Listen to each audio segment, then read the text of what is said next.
Dušan Vasiljev. Čovek peva posle rata.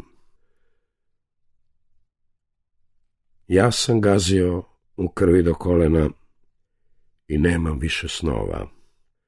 Sestra mi se prodala i majci su mi posekli sede kose. I ja u ovom mutnom moru bluda i kala ne tražim plena. O, ja sam željan zraka i mleka i bele jutarnje rose. Ja sam se smejao u krvi do kolena i nisam pitao zašto. Brata sam zvao dušmanom kletim i kliktao sam kad se u mraku napred hrli i onda leti k vragu i Bog i čovek i rov.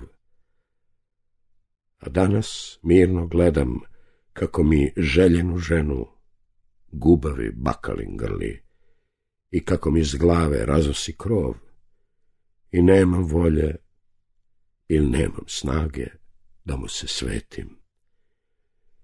Ja sam do juče pokorno sagibo glavu i besno sam ljubio sram i do juče nisam znao sudbinu svoju pravu, ali je danas znam. Oh, da ja sam čovek. Čovek.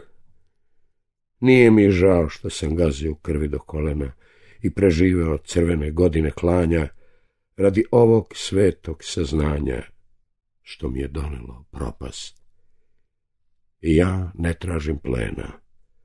Oh, dajte meni samo još šaku zraka i malo bele jutarnje rose. Ostalo vam je na čast.